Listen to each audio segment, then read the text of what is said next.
the day they really handcuffed me and like I couldn't do nothing, like took everything away from me, I went through like almost a week or two of withdrawals. I was depressed, couldn't get off the couch, couldn't sleep, couldn't do nothing.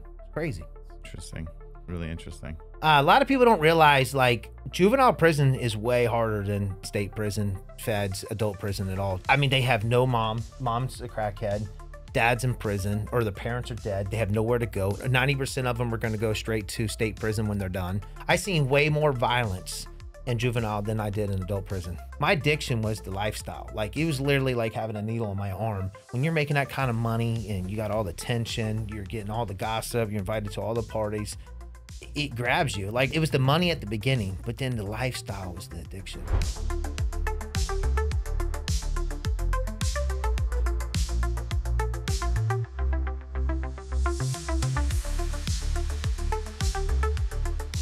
Jason, appreciate you making the trek out, brother. Thank you, thank you. It was a long trip. I don't know if I'll do that one again. Where was it from? Vero Beach, Florida, South Florida. That's a long drive. That's a fucking long drive. I know. I know. So, you know, I've always said that people want me to go to Hawaii, and I refuse to because the flight's so long. 5 hours on a plane, man. I tell you, my ass was sore. Yeah, doesn't matter what class you're sitting in, your ass still hurts. Yeah, I'm not gonna say it was a good flight, but man, I guess if it wasn't for my story, I wouldn't be here. So let's hear it, Jason. Why don't you kind of give us like a rundown of like from A to Z, 0 to 1, or 0 to 100, kind of like your life? So here's what it all started. So as a young man, just like everybody else, I started peddling in small time just because my buddies. I didn't do drugs or nothing like that. So we're gonna cut to the big things. I started out in marijuana. Where'd you grow up? I grew up in Vero Beach, Florida. Oh, okay. It's about an hour and a half north of West Palm, small town. I had probably more blinking lights. It's right on the ocean than actual regular lights. It was all cattle and citrus. So, but it's the capital of drug smuggling. So in the 80s, yeah. So you have the tri-counties there. So I don't know if you watched the movie Cocaine Cowboys. Yeah.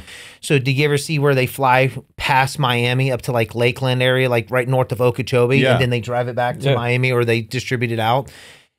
So I'm right there on that line. So that line is from Vero Beach to Tampa, straight across. So like Okeechobee, St. Lucie County, Martin County, all that was all drug smuggling capital. What years? 80s and 90s. Okay. So as a young kid growing up, you know, so I got to hear all the stories. So what's so funny is when I was working with my screenwriter guy on this deal that I'm working on, he was like, so how'd you get involved in this? What intrigued you? And I was like, listen, dude, I was like, you want to know? And I'm like, so as a young kid, you know, you'd hang around the campfire with your dad and his buddies and stuff like that. And a plane had went down, and they were all talking about it. I don't know if it went down that year or they were just talking about it. So they had it on autopilot, and they were kicking the bales of cocaine out, and it clipped the top of one of the trees. It was taller than the rest of them, and it crashed.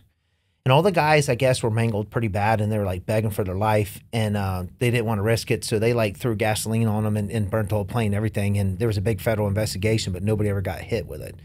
So it was like one of the big talks at the time. And then there's, you know, like the other ones where they would like fly in, the sheriff's department be waiting and like put it in the back of their cop cars. So as a kid, I'd sit around these campfires and hear all these cool stories. So I was like, oh man, I wanted to live this lifestyle. Next door neighbors to my grandparents, big time attorney in them, you know, Ferraris, Lamborghinis, doing donuts as a young kid watching all this craziness. So I was intrigued just like all the other kids that watched the movies. How old were you at this point? Yeah, you got to think it's late 80s, early 90s. So you got to think between like 6 and 9 years old, all this stuff's going on. Quite a few people in my town went to, you know, got indicted, went to federal prison as, you know, when I was a young man, over drug smuggling. So it was kind of something that, you know, I was involved in. One of the guys that got killed in the plane was actually my mom's sweetheart, well, high school sweetheart. She dated him and everything else during high school for my dad. So, you know, I kind of like knew a little bit more than normal people did about what was really going on. So when you sit around and you hear it as a young man and you're seeing all these guys and stuff like that, and you watch the movie Blow, Cocaine Cowboys and stuff like that, it intrigued me. I really wanted to, you know, get in the game. I just didn't want to do it. I like the money. Were all your friends older? Yes. My brother's 3 years older than me. So I was the youngest kid in the neighborhood.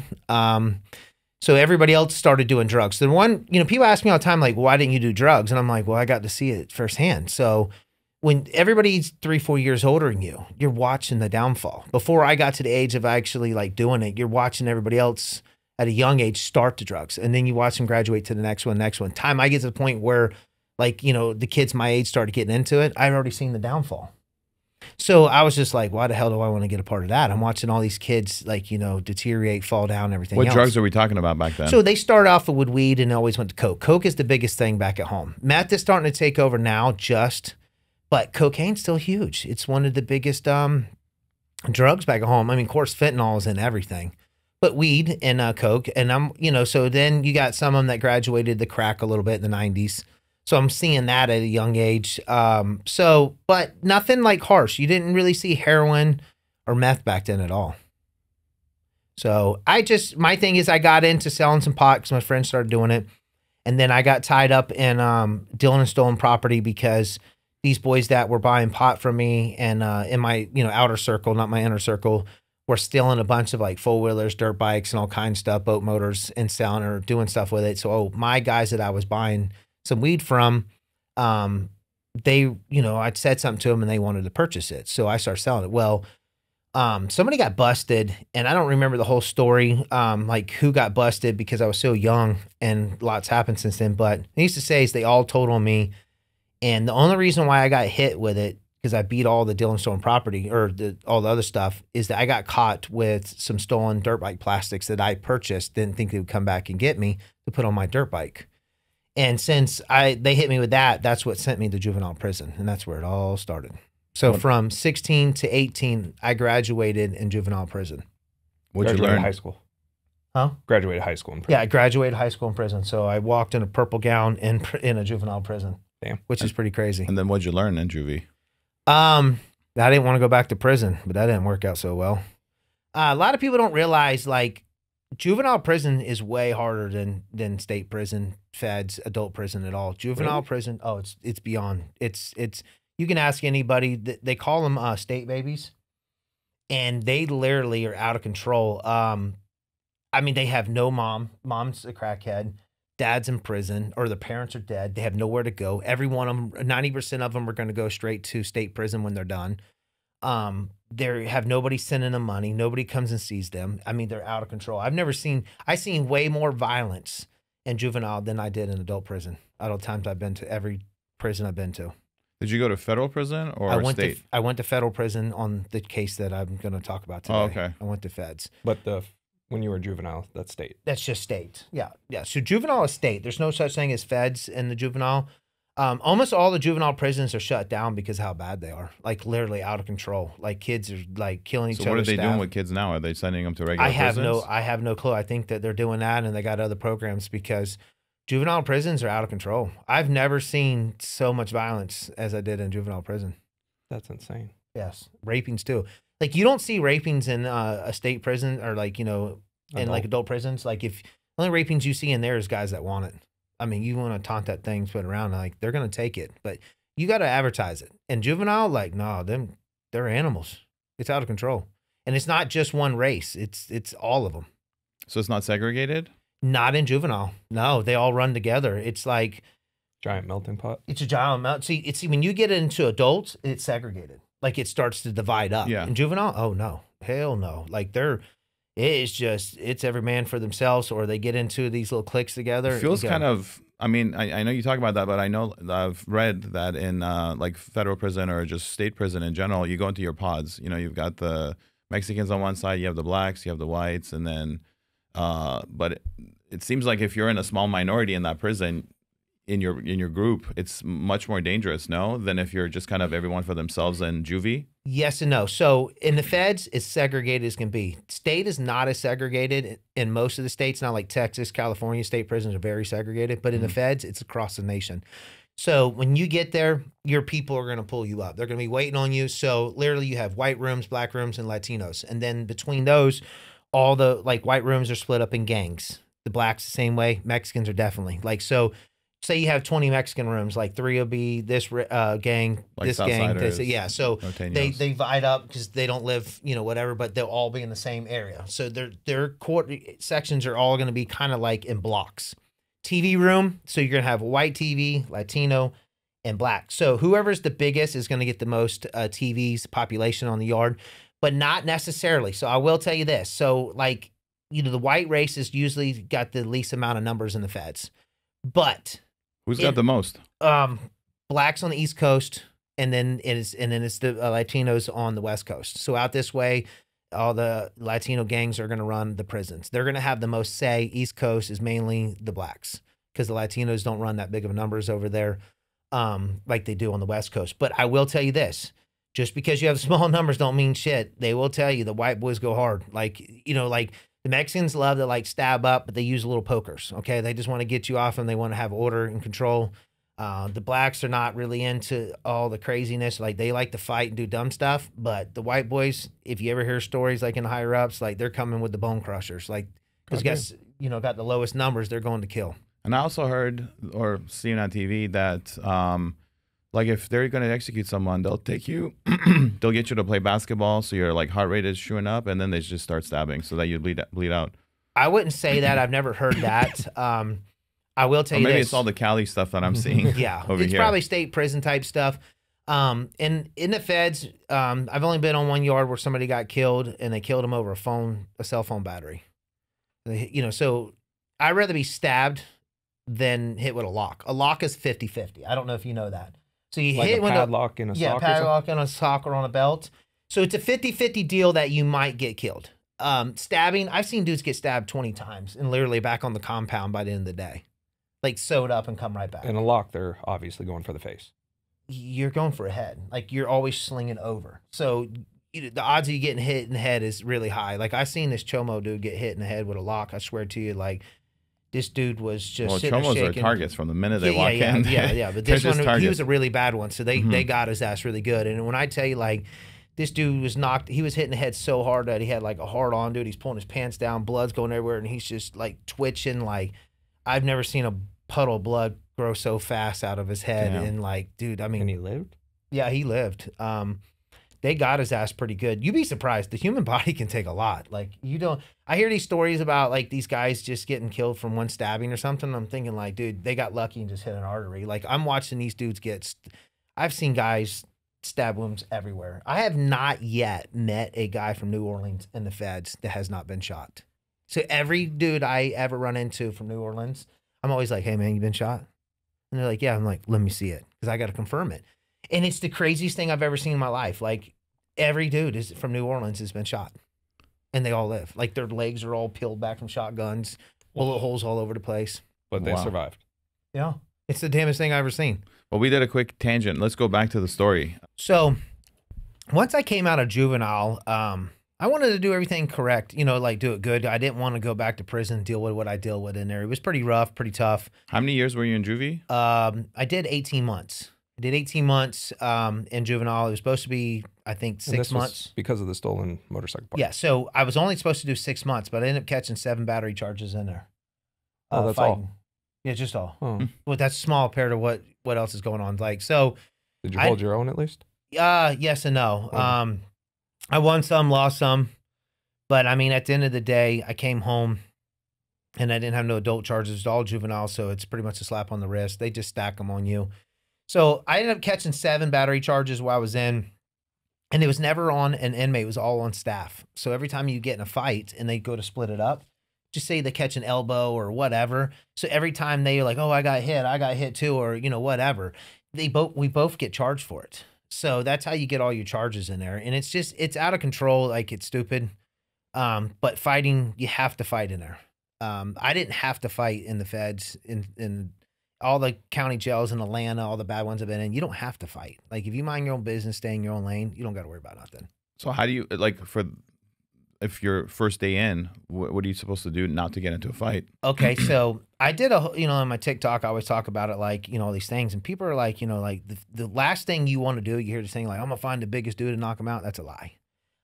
You want to have problems and you want to cause a lot of problems, you're going to get your ass handed to you. Like, so the best thing to do, walk on the yard, is mind your business. Just go in there, just observe and look around and watch, stay out the way. They're going to put you in a room, make sure that you're, like, hey, I always do when I walk on, the white boys are waiting. They're like, hey, we got a room down here for you, Bubba. This is where you're going to stay. And I always go in like, hey man, like, where's my spot? Where's, how am I going to move in here? What's your room, rules in the room? Cause that's his living quarters. That's his.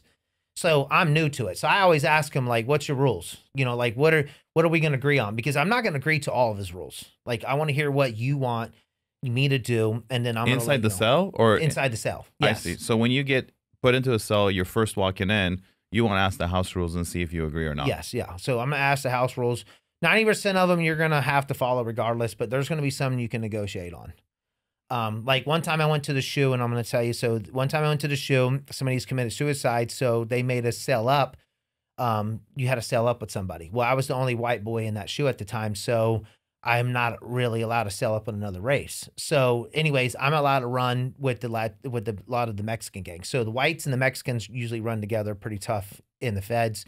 The only one you're not gonna, live with is the blacks. They're not gonna allow it. We don't allow it. Your people are not. So, they ran my paper. The staff ran my paperwork, make sure I was good because I was gonna go with one of the head leaders.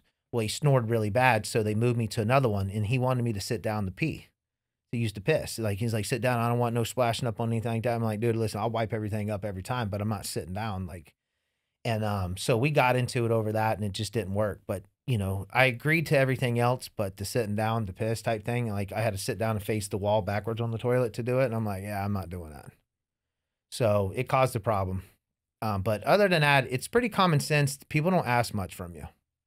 And if it becomes too much, you just ask for a cell change. And respect goes a long way in prison. It's everything. Respect is what keeps you out of fights, out of problems. So, like, something's going on, mind your business. Don't be rubbernecking. Like looking in people's cells. Like, that's the shit that gets you in trouble. Like, something's going down, mind your business. Don't ask questions. It's none of your business what's going on over there. You don't know what it is, but in there, you want to get in people's business, they're going to get in your business. And I tell people all the time, like, I know a lot of guys who go to prison don't ever get in fights and don't ever have no problems. So, I mean, don't get me wrong. You want problems, you're going to get them. But the thing is so once I got out of juvenile, I tried to do everything right. And I had good intentions to do it right, but it's just like everything else. What happens after a couple years or a year later, you forget. You're too busy living life. You're out there doing your thing. And you're making $12 an hour, you know what I'm saying? And you don't want to live with your parents no more. So I moved in with my brother. $12 an hour, I can't live the life that I want to live and pay bills and everything else. So all my buddies are, doing cocaine and stuff like that. And there was like a drought that went on. So my brother's next door neighbor is this girl that lived there, and this Mexican guy used to come over all the time, had this truck like on 26s and everything else. What does that tell you? I mean, that's just screaming. Were you still in the 90s? No, this is early 2000s. Okay. Because 26s are real hard to get in that. Yeah, this is early 2000s. It was 24, 26s. It was, and he had a truck. That was not that easy to get back then. No, no, 20s was like, you could get 20s. That was like standard stock. Yeah, this is early 2000s. So I'm probably like, I just turned 18 years old. So you got to think it's like 2001 airs. He had like 24s, 26s on it. It was big. So I got to know him a little bit, casual, hey, what's up, waving every time he come over and stuff like that, whatever. So there was like a drought, and my boys couldn't get nothing. I'm like, I think I got somebody. So I talked to him. He's like, yeah, I got you. So I hooked them up, and they're like, holy shit, this shit's so good. Can you get us more? And I'm like, yeah, I'll talk to him. So after like 3 or 4 times, I'm thinking to myself, like, why the fuck am I doing this for free? I can make some side money. This could be my weekend spending money. So I buy it in 8-ball cocaine, and I put a little bit of cut on it, make 4 grams out of it. So I make $50 profit off of it because, I get sold at $50 a gram, so I make that. I did it one more time the same night. Now I got $250 to buy a 1/4 ounce. And is it baby formula that it gets cut with? No, back then I was just cutting it with just whatever the hell I mean, people say baby formula because it made you shit or whatever or something like that. But my buddy had some stuff that he was getting that I put on it. I really don't know what it was. We used what's that protein, or not protein, but creatine powder and everything else. But the main thing we were going down to West Palm, Fort Lauderdale area to the flea markets, and we're buying that fake cut. So it had the flake, it had everything, it had the numbing, had the flake, everything. The only thing it didn't have was the oily feel to it. So it would dissolve in your hand, but it wouldn't leave the oily feel. But it had the numbing, had the flake, it had the crystal, it had everything. So you buy it like a kilo for like $900 of it. I think it was back then. So I didn't really want to cut it because I was getting such great prices from this guy. And before you know it, I was working my way up to selling kilos. And everything was going good. I didn't intend to get that big. How much were kilos going for, and how much were you buying it? How much were you selling it for? Okay, so at the very beginning, I was paying around $18.5, which everybody else was paying around like 21 at the time. But he was a direct connect to Mexico cartels. 18,500. Yes. 18.5. And it went to 21 pretty quick when everybody else was paying 23, and I could get as much as I wanted. So I kind of grew really quick. And were you selling local or were you doing? I was selling locally, tri-counties, you know, and stuff like that. So I was selling, once you start working up to where you can get kilos, you start selling like quarter ounces. I mean, not quarter ounces, but quarter keys, half keys and stuff like that. So now you're supplying, you know, other guys in the game. So the guys that I was buying from, you know, like my buddies were buying from that were selling ounces and stuff, now they're all coming to me. So literally I got almost half the people in my town on lockdown at this time. You know, I'm selling to majority, like all the whites and everybody else. Some of the hoods I'm supplying, but he's supplying all the other hoods. Like he's got everybody on lock. My guy did. So how are you growing your organization without getting in trouble or getting robbed or getting like, you know? So my whole rule is I didn't carry guns and do all that stuff. So growing up, being around certain people and then getting in juvenile, I was pretty good at reading character. So I always said to everybody, like, if you have to carry a gun or worry about somebody, they're wrong customers. There's too many good people out there that want to in the game for the money. And then you have like the guys that are, you know, just so desperate to sell to anybody and deal with the wrong clientele. So I was really picky about who I dealt with, and I got really blessed, I feel like, because I felt like if I felt threatened or like, you know, just shadiness, I didn't deal with you. So I didn't really have no issues. I swear to you, it was the wildest thing ever. How many years was this? So I got a good 2-year span with him, maybe. Right at good 2 years I had with him, 18 months to 2 years before something pretty bad happened and they all left the country. They all disappeared. Him and his guy disappeared.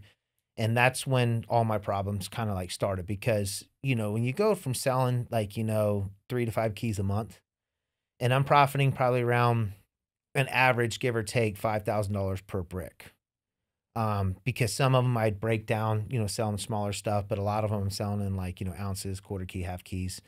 So I'm averaging around like 5. So I'm, you know, making, you know, pretty good money, 25, 30,000 plus a month at like 19 years old, 18, 19 at the beginning. And you're probably blowing the money just as fast. Well, I didn't. Okay, yes and no. So, you know, I need to clarify on some of my other podcasts I talked about. People were like, oh man, reading the comments, they're like, the math don't add up.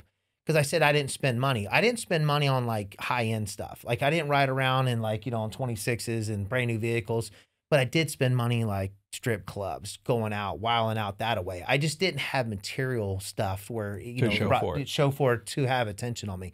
But the other shit, oh yeah, we were blowing it. Like we were having fun. Did you intentionally not buy anything flashy so you didn't draw attention? Yeah, because the whole thing about it is when you watch around them dudes riding around in dunks on 24s and stuff, I mean, all my buddies, you know, growing up, you know, we'd all be like, oh yeah, he's a drug dealer. So I didn't want that label. Like I did this shit because I didn't party. I did it for the money. Like my addiction was the lifestyle. Like it was literally like having a needle on my arm. When you're making that kind of money and you got all the tension, you're getting all the gossip, you're invited to all the parties, it grabs you. Like a lot of people don't understand. It's like it was the money at the beginning, but then the lifestyle was the addiction, like the excitement. So when that stops, when the guys leave and it stops, you start breaking your own rules? No, I never broke my own rules. What I did was I had to find another connect. So now I'm on the, you know, the phone, you know, contacting. So at the beginning, I'm trying to do locally, trying to figure out who, and then I ended up having to go to Miami, start dealing with the Cubans, and that became a problem. And, you know, the funny thing about it is everybody always talks about like, oh, yeah, I can get you keys, I can get this and get that. And it's like, well, I got the money. As soon as you tell them I got the money, let's do it. Everybody's like, So then I'm working with people that are like, can do it, but they can't get from the same people. So they're literally like getting on the phone call and going, hey, Johnny, what do you got? I got a brick. Hey, quality's not there. Quality's not there. Not there. You get one key they that's say good. I got 5, and then you go there, it's like nothing. Yes. Or what they'll do is they'll put the good shit on the top so my boy tries it, and it's garbage under it. I ran into every problem you can think of. This is very similar to every other legal industry, whether you're in the clothing business, automotive business, real estate business. Yes. It's very similar. Fake it till you make it. It's what I've learned that everybody's a yes man until you put them on front blast, until you're like, okay, let's do it. Then money like, talks, bullshit walks. Yeah. So I learned real quick that, you know, like I was just on another podcast and I told the guy, I'm like, a lot of people think there's a lot of big drug dealers out there. There's not. It's a bunch of small guys. And literally, like, don't get me wrong, you do have some really big guys, but majority of your guys, like, people that are pushing 40, 50 keys that can actually get that, like, that's rare. Like, there's not a lot of those guys out there. You know, so I mean, you can go ask anybody. Go ask. Why do you think that is? I think there's only a handful of big guys, and I think they're distributing it out to a lot of guys all over the place. You know what I'm saying? So you have. You think it's by design, so they don't Yes. obviously get caught? Yes, because think about it. If you have a couple big guys and they're dealing with everybody, it's easy to work their way up. If you have one guy that breaks it down to a ton of people type thing, you know, I've heard through when I went to the feds, I learned it. They were like, listen, you don't want to have like, you know, I don't know if you're familiar with the BMF boys, Big No. Meech and them. You haven't heard about Big Meech? Okay, Big Meech is like one of the biggest, like they're saying the last like biggest drug things. So he had connects all over the United States out here in Cali. His brother got taken down here in Cali. And what they would do is that they would have like all these cities unlock all these drug dealers, and they would just go and distribute out like 20, 30, 40, 50 to each place, and they would do it regularly and spread it out. Because if you have, okay, let's think about it this way. I would always tell everybody, and they're like, hey, I want a brick. I'm like, let me call my guy. I would have 3 bricks sitting in my safe, but I would never let nobody know that. And the reason why is because if I tell you like, yeah, I got it right here. You get robbed. Well, not necessarily that, but that wasn't my issue. What I was worried about is that people want to go talk and be like, oh, dude, Jay has a key. He has keys at his house. You don't want that to get in the feds' hands. You want to be like, oh, Jason can get keys, but it takes him a day. I didn't want to be known the guy that was actually had them. I was always wanted to be known as the guy that can get them. So I would never tell him. I'd be like, hey, yeah, give me a day. It's sitting in my thing. But I didn't want nobody to know that. And that was my strategy. And I feel like it worked good because, you know, I wasn't the talk of the town because it was like, oh, Jay can get it, but he don't got it. And that was like my whole like way of looking at it.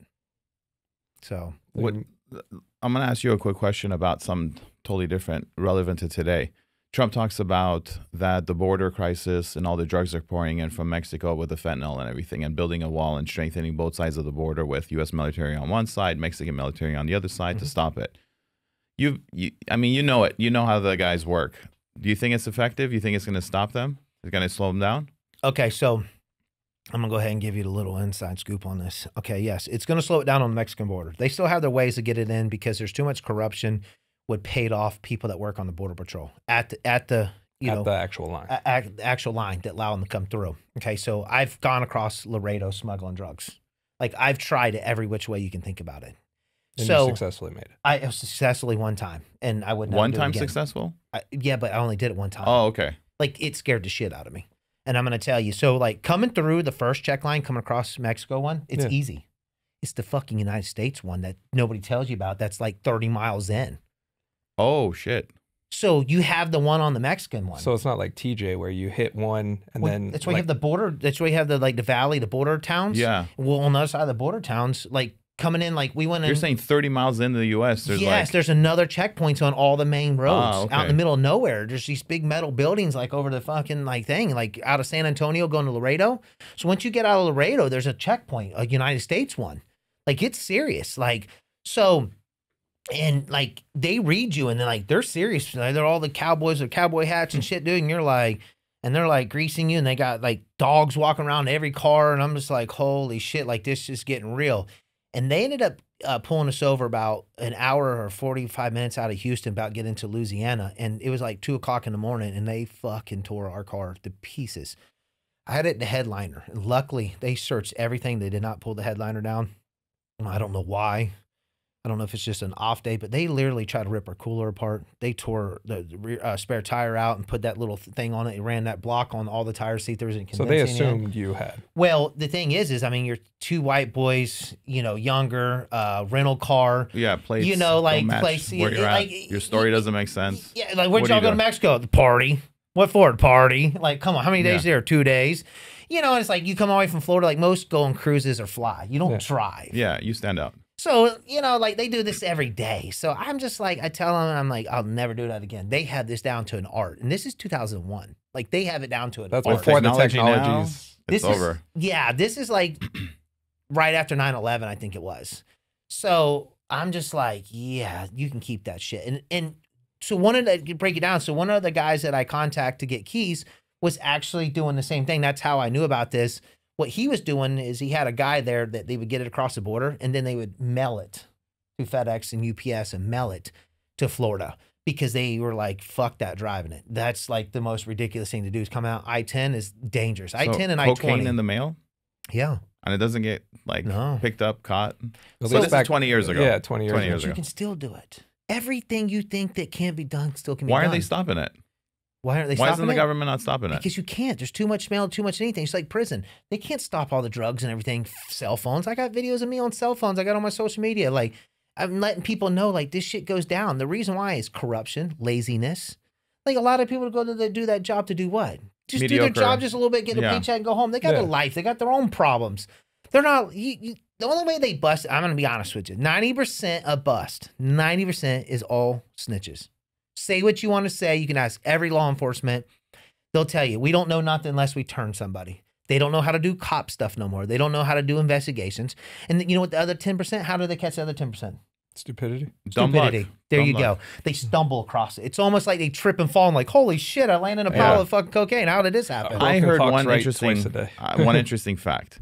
I heard, and you can maybe correct me on this, but the East Coast, West Coast has more snitches. East Coast has more loyal people. Meaning in the game that the East Coast they don't rat anybody out. West Coast guys they all rat. They flip. So, okay, I did time with a DEA agent out of You did time with a DEA agent? I did time with a lot of law enforcement in the feds. Oh, because they got arrested? Yeah. Corrupted, dirty, got whatever, got in trouble for shit. You don't hear it. Damn, you got to hear this at all. So I did time, and he was out of Miami, and this is a DEA agent. DEA agent in federal prison. Yes, was a DEA agent. Now, obviously, yeah, obviously. Well, you don't know if he's undercover though. Sometimes they won't ever put him in that environment. And he was only at a camp. They don't really send him to the higher ups because they'll check him in. So he's at a camp. You were at a camp. I worked my way down to a camp. I started at the higher ups a little bit, and I worked my way down. I've been to 5 different prisons in the BOP. So I ended up at Maxwell Air Force Base. But no, matter of fact, he wasn't at the camp. This was at Yazoo Low. And I was walking the track with this guy every day. And assuming he's a white guy. Well, yeah, he's a white guy. He's got He's got tan like you. So he's like Latino white. Okay. Like you. Yeah. So he's got a darker tan. So he's like Italian, Latino white. You know what I'm saying? So and he has dark hair. And he was an older guy, probably in his late 40s. You know, and you got to remember I'm in my 20s at the time. Yeah. Or right at 30. So I'm talking with him, and everybody's telling me like, hey man, you know who you're walking with? Some of the guys that pull me out, and I'm like, no. And they're like, yeah, dude, he used to be an agent. Like, you need to, watch, what you're doing. And I'm like, listen, dude, I'm just walking the track out there working out, and he works out in our little thing. I'm like, so whatever.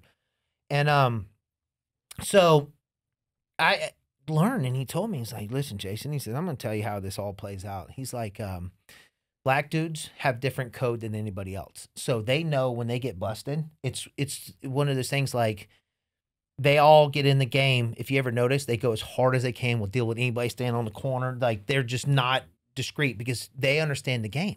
And it's brilliant, but it's not in my eyes because they go as hard as they can and they know how to put their money away. They all know like, I'm going to get busted. So they hide a lot of their money, put it away. That's why so many of them go to prison and still have money and come out. Because they know as soon as they get the handcuffs on, they know that the code in the streets is like, I'm just going to tell on somebody, get this least amount of time. And then when he gets busted, they just keep doing it because they all know they're going to go. They know that like, okay, if we all shut up, we're going to get 30 years, or we all just tell each other because we all know we're going to get busted, and we get 5, 10 years or whatever, and we come back out and we redo it again. So that's their little thing. Pretty brilliant. So the Mexicans, so they say the Mexicans don't tell right away, but their code is it's warfare. So there's this whole like a warfare thing of like, we want to take over as much territory and control it. So let me tell on a different cartel or a different gang thing because then it's not technically it's snitching. The government doing it. No, it's we're doing it to take territory or take them down because we want to whatever. So the cartels and all the them guys and gangs are always about, I didn't tell on my people, I told on the other gang. Got it. And the white boys, they say the white boys are we're not hip to none of the code, we're not in none of that stuff. So he told me that literally it's not until after they get attorneys that 90% of the white boys don't tell because we don't have the street, things that the rest of them do. But he told me, he says 90%, he's the one, and it's back to all law enforcement I talk to all the time say it. 90% of them is all because of turning, flopping, flipping people. and 10% is, you know, catching them. I mean, just stumbling across it because stupidity. Wow. You know, Yep. nervousness, you get pulled over or do something stupid to cops. And I'm like, what the fuck? Why is he standing out? Let's go get this dumbass. All right, so let's take it back a little bit. So you had to find a new supplier after 2 years-ish, making calls, driving different places, Miami, other parts of Florida. I ran into a number of problems. And so I was like, the hell with this. So my family has a house in Bahamas, gone over as a kid, you know, periodically. I was like, well, fuck it. Let's go to Bahamas. Like, everybody told me, like, you can't do it. Like, it's not doable no more. It's just like anything. They wear it out. The cops get on it. What does everybody do? They change their strategy. They do something different. Well, they forget about that. So it leaves the what? The door wide open. I'm literally like going over and like trying to get a plug. I ran into the same problems over there. It's like everybody's selling drugs over there. They're getting it for nothing, selling it for American prices, grams, people around. And every time I'm like, hey, man, what can you get? What can you get? So, you know, we worked our way up, dealt with some of the guys like, hey, you get an ounce? He's like, yeah. So we'd buy an ounce because it's really cheap. So we'd buy an ounce, buy a couple of ounces, see where, you know, kind of quality, what they're doing, stuff like that. We finally worked our way up. It took a while. I thought it was going to be really simple, but it wasn't. We ran into a lot of problems over there too. But I ended up working my way up, and we stumbled across a guy over there that his family had a lot of political pull, and he was in underground casinos. So the Bahamians are not allowed to gamble. They have casinos on the islands, but they're for all the tourists. But not for them. Not for them. So he ran all the underground casinos for the Bahamians. So he would have like restaurants, buildings with little hidden doors that you had to buzz in and stuff to go in there. And it'd be like a little room like this with some slot machines, a little card table, and like little small shit. And he was getting them out of Canada, all this gambling stuff out of Canada. And then he had somebody in the port to get all of his stuff in. So I was like, so you got the port on lockdown? And he's like, yeah. So I didn't, at this time, the wheels were just turning a little bit. And I'm like, well, damn, that's, you know, I wish I had to plug somewhere else. Well, he had some hookups. We were getting keys for like $13.5. But the problem of it is you can't get, if I want 510, it's like impossible because they only get like 300 or 400 keys at a time, the islands. So like, say for instance, he'd tell me like, come on over. And I would come over and we would talk to encrypted, like, I call it encrypted, but you know, everybody on social media is like, oh, that's so old, but I'm like, it still works. Is we'd set up an email. So me and you have the same email address, the same password. I would periodically check it. I'd be like, hey, what's up? And you would, you know, see it after checking or whatever. So you're not sending the email. Not you're saying, just just keep it in draft. You save it in draft. And then you'll answer, you'll delete what I did, answer it, and save it in draft. And I log in, keep logging in daily. And then I would be like, oh, okay. He'd be like, hey, the fishing's good. You need to come on over. And I'd delete your thing. And I'd be like, I'll be there tomorrow. And that's how we mainly communicated, was through emails like that. And because once you send it, that's when they can grab it. It goes through their thing. But if you don't send it, they don't know. There's no trace. There's no nothing. It's just saved. And people are like, yeah, but they can still. I'm like, yeah, if they get your phone or get anything, of course they can get it. Yeah. But that's why you delete your last ones, you know, whatever. You don't save it. And a good enough person, if they know what to look for, they'll find it. But without nobody telling or nobody getting busted, they don't have a fucking clue. They can't stumble across it. So that's how we're communicating. And here's the issue. So like we would get over there and I tell them I want 5. And I get there and then we'd wait a week and then they're like, oh, the bad weather's got the, you know, they have these little boats coming up and they, you know, like that bad weather's got hung up, or the Coast Guard's bad in one area. So they had to hide out on an island. It was always something. Or you get there and it's all sold and you don't get none. Or, hey, there's only 100 keys left on it and you're only getting 3. But if you're selling them for $21.5 in the States. No, at this time I'm selling for $28.5. So with $28.5, can't you offer like $2,000 more and just buy more? No, you'd be surprised. There's a lot of guys over there waiting on them. A lot of the guys on the island get first pull because they got all the tourists and everybody else they're dealing with. You got guys that have been doing this shit for a long time. So you're a low man on the I'm totem the pole. low man on the totem pole, even if I want to So pay more. even if you pay more, they don't care? No, I tried. Damn. I tried everything. And my guy just didn't have that pull because he wasn't in any illegal stuff. Was it worth the risk for such a low quantity every time? Yes, because the profit margin was through the roof. Yeah, it's doubling. Well, yeah, not even that. You got to think about it. Like nobody over here was really, you couldn't get large quantities. And plus it was What year pure. was this now? 04-ish, 05. Might have been 04 to 06 is when all this was going down. Mm-hmm. So what was the profit margin if you're paying 28? No, he's selling No. for 28. I was paying, when I went to Bahamas, I started to pay $32,000, 28 to 32,000 in Florida. And I was like, I can't do this. I can't make no money at it. So I was like, and it's garbage.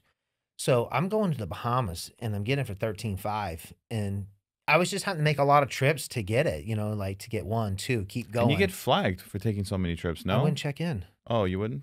Fuck no, didn't check in. Like, people don't realize, like, so even if you did check in, people go over there all the time. Like, you go over and check in. When you get back, you got 24 hours to go to customs. So I just pull right in. I can go home, go to sleep. Next day, go check in at customs. I think it's the same rules. I would just go over there. I wouldn't even show my face in Lakaya because one of the customs guys over there was giving me a hard time, and my guy knew him.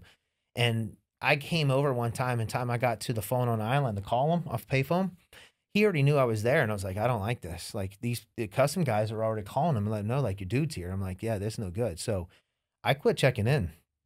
I would go into this little place, and I would hide out there and do my dealings, and set it up that way. But I got tired of it because, you know, I would get like 2 to 5 keys, and I was hiding them in dive tanks. So I was having dive tanks machine cut at the bottom and take them apart. And then they would like weld a sleeve to where it would sleeve back in. We'd machine it and had these little keys that would lock in, and I'd take this little putty, and then I would spray paint them back over. And we put like a bladder in them. So when you could still fill them up with air. Like, you know, it would show that low in pressure, but they could pop them and they still have air. And then they'd be loaded, you know, 3/4 of it would be all keys in the front, you know, quarter would be a bladder. So we were doing it that way, but at the very beginning, like when I was bringing it over, one of my drug smuggling guys had said, hey, like what you need to do is if you have it on and you're going to throw it over, he's like, you need to put weight in it because you don't want the kilos. You see it on the thing all the time. They're throwing it over and the shit's just floating. Yeah. Like, you know, it's like, hey, dummy, why even waste your time to do it? It's in the fucking water. They're going to pick it. They got you on video doing it. He's like, put weights in it, but don't put so much weight where it goes straight to the bottom. Because I don't know if you know, the Coast Guard is never going to catch you. They're never going to wait for you out in the middle of the ocean. They're going to wait till you get about 2 miles in before they intercept you. So he's like, you want to put enough weight where it sinks, but the current will drag it for like a mile or 2 before it hits the bottom, so they can't find it. Because they'll dive down there and get it. So people were like throwing them and just go blip straight to the bottom. And they're like, oh, let's go get that shit. So you kind of like figure out like how many bricks or what it is, the weight ratio, and you put some weight in it. So when you throw it over, it just takes forever. Like it sinks, but it takes forever. It's a slow drop. Slow drop. So at the beginning, that's what we were doing. And then once I got the dive tanks made, found somebody to trust, and then we were packing the dive tanks. And so by then I was having a hard time. I ended up not realizing I went to school with somebody that was connected to the Cali cartel. So Latino? Yeah, Colombians. So their family was the Cali cartel in Cali, Colombia. So I don't know if you know, in like 2000 or in the 80s, Pablo Escobar was at war with all the other cartels. Mm-hmm. What's the number one thing they like to do? Kill each other. And kidnap family members. So they had sent over their wives and their kids, like the higher ups and their kids. Well, they ended up living and going to school in my hometown, and nobody knew. Well, when I was in the drug trade, somebody put me on. I was like, hey, you know who they are? And I'm like, I didn't know. So we ended up going to Colombia. I met their cousin. He just got kidnapped, and he was held like $6 million. I think they paid $6 million ransom in like Ecuador or Salvador or somewhere over there. He was doing a drug deal or whatever, and they kidnapped him. So they lost the drugs and like $6 million. Damn. And like literally the day I'm flying in, he just got back into the country too from being kidnapped. And like he's meeting us. I'm like, hey, and he's like, oh, dude, we still got to run business. And I'm thinking like, dude, this is crazy. He's young too, like probably 30 at the time, in his late 20s. And he's like the very first day back after being kidnapped. We didn't talk about like, you know, living conditions or whatever, but literally the very first day back, he's, you know, right back to let's get the operations going, meeting with all of his people and right back in the business. So he was like, well, listen, here's the deal. Is like, I can get it on any boat out of the country for $3,000 or $4,000 a key. He's like, and it's up to you to get it off the boat. I'm like, I got it. And he's like, where? And I'm like, Bahamas. I got a port. He's like, you got it? I'm like, yeah, but we're going to start off small. So we started out with like 15, 20 bricks, shipping them to Bahamas. What's your cost? What's your buy cost? Okay, so it all depends on how many. It depends on the market or whatever. So let's just say an average $4,000 to get it on the boat per key. And they're going for 32 in the States? Yeah, I was selling for 28 when I got in Bahamas because I wanted to be a little cheaper so my guys can make money. So I was paying $4,000, and then I had to. It cost me, you know, time I got at Bahamas, I had to give up a quarter for my shipment for the Bahamians. So now that I'm in, I would say I was probably around $8,000 or $9,000 per brick. Still great profit margin. But the thing about it is now I'm controlling it. Now I'm controlling, like, I'm guaranteed to get And it. the quality. The quality. But here's the issue though. So I still didn't trust the Bahamians because The dude kept tabs essentially. well, I was scared to pull off something big because I've heard too many stories and I seen it go down over there. Like, so I had bought a bunch of unmarked guns, 10 of them. I had somebody that worked at a gun plant, somebody I knew, somebody that worked at a gun plant and made 10 guns and without registering, who knew nothing. And I bought them out the back door. And I would hide them in all different places, you know, like some Bahamas and everywhere else. And my buddy ended up selling, stupid ass, one of the guys that worked for me, ended up selling a couple of them to the Bahamians. And I got mad. I'm like, we're going to supply them guns. You're not allowed to have guns. I'm like, we're going to supply them guns because they always wanted ammunition, because ammunition means more than the guns, because they have guns, they don't have ammunition. And he ended up selling them, and ATF ended up calling that manufacturer like weeks later because both of them were committed in murders. Wow. And, you know, and I'm just thinking like, dude, these dudes they kill over like it's going out of style. And so I'm just thinking to myself like, dude, you know, like what's going on? Like just nothing ran smooth in the Bahamas. Let's just say that. Isn't there a rule you don't commit a crime while you're committing a crime? Yeah. Like, well, don't sell guns when you're already selling drugs. Listen, you can't tell these boys, they all party and do drugs. Like they're just not business. They all just want to act cool and be a part of something. So I didn't want to do nothing really big. So I'm pushing, you know, I'm just Wait, delivering what in. happened with the guns?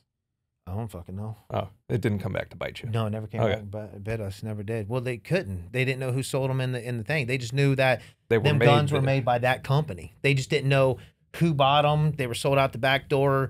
I don't think they did an internal investigation. About this? Yeah, I can talk about it You because sure I'm not we dropping know? names. They don't know Okay. the company. I mean, the feds know who the company is. I've talked about it, all this stuff. Here's the thing about it is everything that I talk about, I'm time barred for one. So there's no way they can come back. Statute of limitations. And I've gone to trial on everything. So there's no secrets in my thing. I've been charged with everything. That's why people are like, oh, you're telling. No, I'm not. Listen, guys, all this stuff is public record. I went to trial for it. I've already whatever. I'm time limited on everything.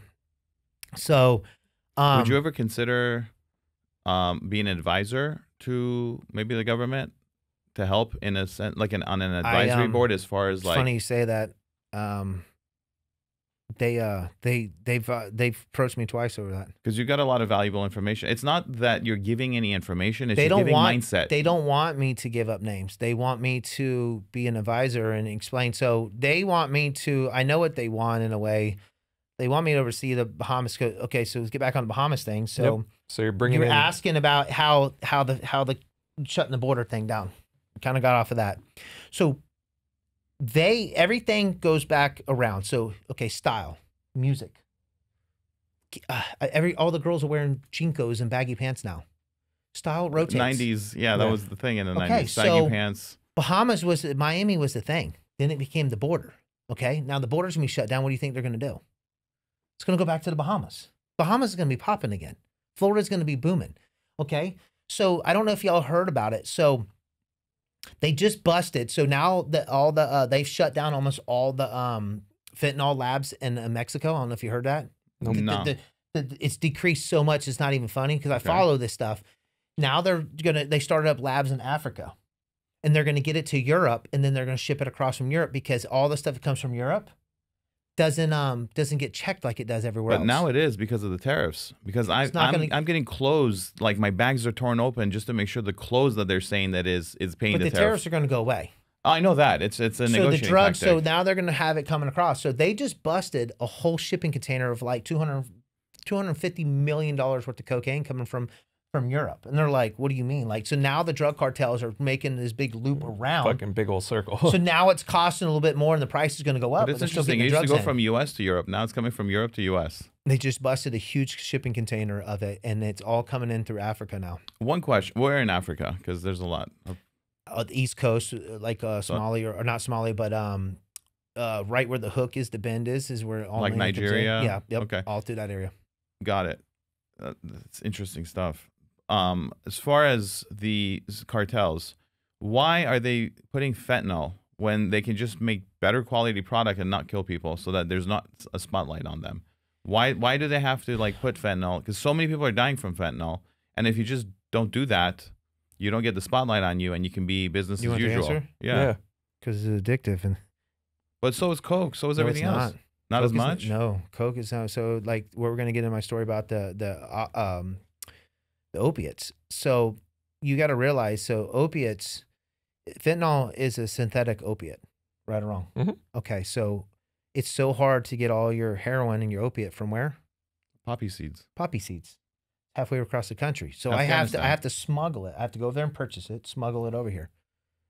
Why do that when I can buy the material and make the shit myself right here Well, then and bring it across? get a better like chemist so that you don't kill people. Like if you're gonna sell drugs, yeah, but here just we do go it in a again. way where you're not killing people, so that there's no spotlight But on the you. Mexicans control it when they get over here. So Yeah. it's not Americans controlling it. No, I'm not saying it's Americans. I know, but this is where it's going wrong. So I'm going to explain to you. So what they do is they make it over there. So they want to make it as potent as possible. Why? because it's gonna get cut. They want to cut it here. So instead of putting 100 keys across the border, if we only do 5, we can turn it into how many? 100. 100, okay? So it's easier to move 5 keys than 100, okay? So they're going to make it pure. Well, the people over here are just not doing their job. They're not cutting it and doing like that because why? Because you know what? Me and you might be brothers and we might be in the same game, but guess what? We're in competition. I just heard this funny you want to thing the make other it day. stronger. I'm gonna be like, well, fuck him. I want, you know, like I'm gonna take his clientele. I'm gonna drop the price and I'm gonna make this shit a little bit better. Before you know it, the game's fucked up. Everybody knows the trick of this. Everybody knows why. Why am I gonna go all the way across the world to get poppy when we can just make the shit ourselves? And then I'm gonna make it so potent that I can bring very little across the thing, come over here and cut it in my own labs. So you don't think it's ever gonna go away? No, it's never gonna go away. The reason why is the government's in on it, the CIA's on it. It's a money making machine. Why are they on it? What do you mean? Why Like, they're in on it? what do they I'm gonna tell benefit you. from it? Because everyone says, "Oh, the CIA's behind this, DEA's behind this, all these people are behind it," and then it's beep. Why is alcohol legal but marijuana isn't federally? I don't know. I always ask myself that. Well, question. marijuana used to be legal before the 20s, right? I'm going to tell you right now. Yeah, but we're going to get down to it. So a politician told me in prison. I A- was in with a politicians. politician that was. Yeah, I'm not going to mention who it is, but I was in there with What a politician. prison is this? Feds. Club Wow. Fed. Club Interesting. Feds. You're in there with everybody. Okay, I want you to think about it this way. What's the government, what's law enforcement in business for? Catching criminals.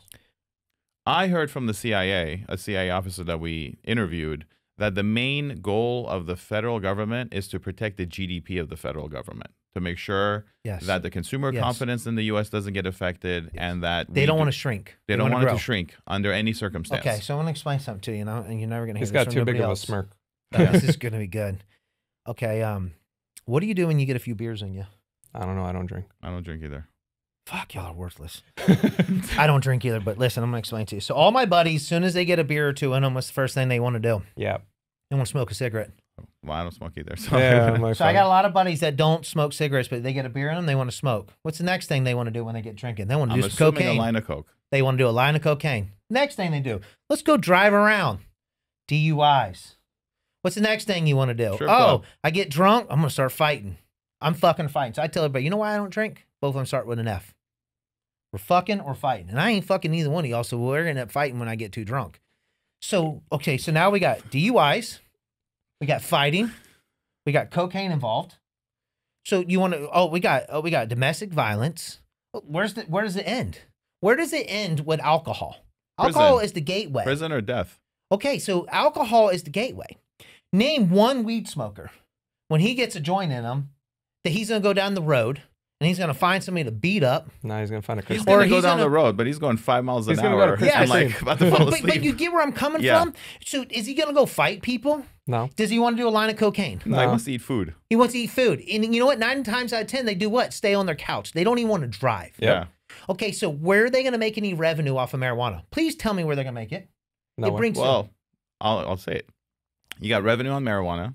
You got revenue on the food. Because look, you're gonna eat a lot. Like Ozempic, Where's for example. law enforcement making money on this? Oh, law enforcement. We're not talking about the tax. We're talking Got about it. law enforcement. So if we make marijuana legal and we get rid of alcohol, law enforcement's going to have to do what?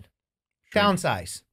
It's not causing revenue, probation, Bureau of jails, Prisons, yeah. all the systems. So you're not making no money. So why would law enforcement want to put themselves So out of business? I'll ask you a different question then. Think if we got rid of alcohol, a lot of these other drug issues would go away? A lot of them would go away. What if you make drugs legal, like in some countries? You can't. No, what if you did? What would Everybody, happen? too many people be junkies. You think? Yeah. You don't think people would be You want me like, to tell you why? because you All can right, do so it, your you don't want to do solution it? would be in a I'm dream going to tell you world. why. Okay, so every time we make a drug, a pharmaceutical drug, right, that we know, like oxycodone, or so I'm going to get a story about it. Okay, say, so it's what they call them, fashion drugs. California, Hollywood came out with it. It's called celebrity drugs, called fashion, or what was the word, the term they use it for? Anyways, so He's they call the pharmacist. I'm the so it's real like a estate fashion drug, okay? So just because the government says it's legal and these people produce it or whatever, people are like, well, it's legal. So it's I can legal, take it. so let's take it. Like, oh, it's not banned. Well, it's like the Mormons taking pills, but they don't drink or. They don't even drink caffeine. They don't But- drink regular but the- Coca-Cola. But pills is exempt because it's prescribed. So that's the whole thing I've noticed from everybody. So it's like, well, you know, the government says, it's like me, you know why I got into pain clinics? Government said I can do it. So I feel like personally, from being in the drug trade my whole life, is that when people are like, yeah, but I've heard a lot of bad stories, I don't want to do it. But they usually get talked into it because why? They get drunk, partying, or some guy. You know what I'm saying? Like, want to fit in with the guys. A girl wants to date the guy or keep him. Or it's, oh, I got really drunk. Give me that fucking thing. Let me do it. I'll tell you right now, I've watched more people get on drugs and do drugs because of alcohol than anything in my life. Being in the drug game my whole life. Yeah. So That's why. What about all the, and this is interesting. So you that's from all the drugs. What about all the, like the law enforcement people that you met in prison? What was the thing that kind of made them go downhill? The money? money. Well, no, there's got to be a root cause of it. I mean, obviously money is, but there's like another, maybe to feed an addiction, feed a Support habit. the family? Who knows? It's always everybody has a different story, but Yeah. you're on to something. It's everything you said it is. It's everything you say it is. But it all at the end of the day has to do with money. It might be addiction, might be a lifestyle, might be debt. But what are you seeing mostly? Is it the It lifestyle that they're doesn't- trying to? It's all over the place. It's It's too just all over the place. The It's derivative is way- the money. Yes, you can't. Well, the money pinpoint is it. always not like a derivative. The derivative is something in there that's like saying, But I he's need saying more it's money. all he's saying it's all over the place. Well, we know it's money. Yeah. But we want to know why. Is it like I got an addiction I got to feed? I don't want anyone to know. Is it because I want this lifestyle that I see all these drug dealers having that I want to kind of live? It's a So- vacation I can't take my wife because the Jones is next door. One of the guys that I was in with that was in law enforcement. They were on the Jump Out Boys, and they were on the What's the Jump Out Boys? well, that's the squad team. Oh, the SWAT? Yeah, SWAT. We call them the Jump Out Boys. Jump Out Boys. Because, you know, they usually show up in one vehicle and they all jump out. Get out, bitch. Get on the ground. So we call them the Jump Out Boys. So the SWAT team guys, what they did was they were raiding. So they would target like the biggest drug dealers. Why am I going to target somebody done? So we'd watch them. And then it's like, if they didn't have a lot of drugs and money and jewelry, why the fuck would we want to take them down? So you've always heard the story like, man, I got busted with 10 kilos And they in took all money. my money. And it's like, but they only showed $500,000 when there was $3 million there, and there was 20 keys, but only 5 showed up on the thing. Because they're taking the drugs and selling it, and they're taking the money and divvying it up. And they're like, why are we risking our life? Why are we doing all this stuff? Okay, for what? To the government to get all this money and waste it and do what they want to do with it. So what they start doing, they're brothers. They're all brothers. They all train together. They do everything together. If you notice, all the SWAT dudes and the cops, they only hang out with each other in a way. Nobody wants to be around them. So they start building like that brotherhood, you know, and then they start, you know, doing shit. And then guess what happens? Somebody gets an addiction or somebody happens or gets divorced and the wife exposes it. It's always something outside the thing. And you can't pinpoint it to one thing. I've heard so many stories. At the end of the day, the money gets a hold of everybody. It's just a sad story. Money, you watch, you know, you listen to these rap songs, rap videos, movies, stories, and just everybody just thinks that money makes everybody happy. You make yourself happy. Is it the money or is it the high from getting the away high. with it? The high. Me was high. I don't know about them. I can't tell you. Mine was the high. Mine was the, like, just coming in that inlet with loaded down and, like, getting away with it and selling it and, like, working my way up to the top and doing it again and putting it together. Like, it was just a lifestyle of just getting away with it, pulling it off, doing it. And it was just so addictive. Like, I loved it. How many people a year do you think go to prison every day? Oh, all the time. Prisons are they're never empty. They grow. What advice do you have to those guys that have never been to prison before that need to survive? They want their first day in prison. I tell people all the time, this number one question in my lives and on my social media, I tell people all the time, the best thing to do is mind your own business. Go in there. Don't put your head down. like when I say like put your head down, I don't mean like walk in like shy, because they're gonna be like, we got a duck. Like we're gonna take advantage of him. We're gonna take all of his shit. When I mean about put your head down, it's like stay alert, but don't talk much. Just shut up. Don't talk about nothing, and just mind your business. Listen to what they say. Follow the rules, the prison rules, because you got staff rules and you got prison rules. What are some prison rules? You know, like mind your business, excuse me, you know, like if you bump into somebody or whatever, like one of the things that's big in there, do not reach across somebody's plate at the chow hall. Like, do not. Like, if it's right there, hey, man, can you pass that? Everybody will be more than happy to grab that thing, move it one tray over to the corner so you can grab it, or the next person, and just goes down the thing. Everybody will move you everything. But don't reach across. Do not reach across it. Gotcha. Don't go in somebody's room without permission. Don't go in their private space without permission. Hey, man, you mind if I, yeah, you can come in.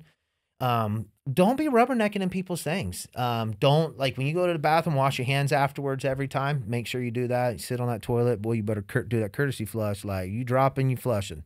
Like, don't sit on that thing. Ain't nobody in here babysitting. There's just so many prison rules. Don't fuck with the TV. But that seems all like common courtesy, common respect. It is, but a lot that of you people don't see in society. You don't see it outside of, you know, out in the society. Listen, there's a lot of people in there and we bump shoulders, whatever. Hey, excuse me. Like, I apologize. Like, and they're like, yeah. Like, everybody is really, really cool. Ain't gonna have no problems with you. But you show that courtesy, I promise you, they're gonna be like, oh, Jay's cool. Like, no problem, Jay. Don't. Everything's good. Yeah. My bad. I didn't pay attention. I've noticed that too, because I'm in construction, and a lot of times where we get really polite, courteous workers, I always know that they've been in prison, because you could tell the ones that haven't been in prison, they're hotheads. They're like whatever they want to show, and then the ones that are like, I've done some time, you could tell they're very respectful, very courteous, but you don't cross them. You don't disrespect. You show them respect, and you get a lot of respect back. Yeah. So one of the guys. So the other thing is you hear these guys talk about, man, I'll fucking whoop their ass. I'll do this. I'm like, yeah, you might be tough. I said, but you can't beat 3 or 4 of them. I said, because they will put 3 or 4 among you. And I tell people all the time, like, you get in a lower custody, you don't really have it, but people are going to fight. Like, I don't care where you're at, they're going to get it in. Like, I got in 3 fights right before I came home. Luckily, I didn't get in trouble for none of them. It was all over the TV. We call it the trick box. That bitch will trick you in a heartbeat. So, you know, and that's the thing about it. Like, stay out of that TV, man. Like, just don't touch it. Just leave it alone. If you want to watch it, just sit down and watch whatever's going on. I tell people all the time, just stay out the way. Are there computers in prison where you can just go online and like research and read? No. Nothing? No. So are you completely disconnected from the world? Yeah. So guys that are doing 10 years, their time freezes from the day they go in from when they come out? They always say you're whatever age you are when you go in, that's the age mentally you are when you come out. Yes. The only reason why I advanced a little bit, because, you know, I was getting cell phones in prison, you brought in. Most I ever paid was like $2,500 for a cell phone. It cost $50 out here. So, you know, I get on Facebook and stroll everything else. But other than that, like, yeah, like if you're not reading a magazine and newspaper, you're hit. Wait, take it back though. You got the Cali plug. Everything's getting to the Bahamas. Yeah. And then? So they waited till I worked it up. I got 100-kilo shipment put in. And to the Bahamas? Yeah. 100 keys? 100 keys. Goddamn. On your first run? No. Oh, Remember I built told it you? up. Okay. I built it up because I didn't trust them. I was worried about them. What were you worried about? I don't trust a lot of people, and I don't know the operation. I didn't get to know the whole operation. He had the hook. I didn't know nothing. I would literally. And he wouldn't show you any of his connects, right? No, I didn't really want to know, and I didn't ask, and he wouldn't tell me nothing because he was doing his own thing, and he didn't want it exposed, and I respect that. So I'm kind of like, you know, weary about it. So I worked my way up, and I would show up, and I would get the drugs. They'd be waiting on me. He'd get his percentage, and I'd go on my way. So I pulled off 100 keys, and the very first time I pulled it off, I remember while we were waiting, we stayed at this hotel right on the water. We pulled the boats up, and I was walking across the parking lot. You know, all the cars are parked like this. I'm walking back. My boys are like, I don't know, 4 or 5 cars in front of me. I was behind for a reason. And his car pulls up and jumps out. These dudes jump out. 2 of them do, and they drag me in the vehicle. So I got like, fell on top of one, and I got the other one. My feet are dangling out and hanging out. And the dude and driver's taking off with the door still open and stuff, dude. And luckily I had one of my guns on me. So I pull it out and put it to the dude's head. And I got him in like headlock. And then the car driver, I'm trying to tell him to stop. So I put it to his. And I'm thinking, you know, I'm not thinking, you know, you got to remember, like, this happened so quick. I'm not used to this yet. So I do it. And the dude, I'm not thinking, like, the dude could have knocked the gun out. The dude that's kind of like on top of me, you know, in a way. So anyways, the car stops. We get piled out because I got the dude in the headlock still. I got the gun to him after I told the dude to stop. And I get out, instead of like holding on to one of the guys, like back up, like I just jump out with the gun.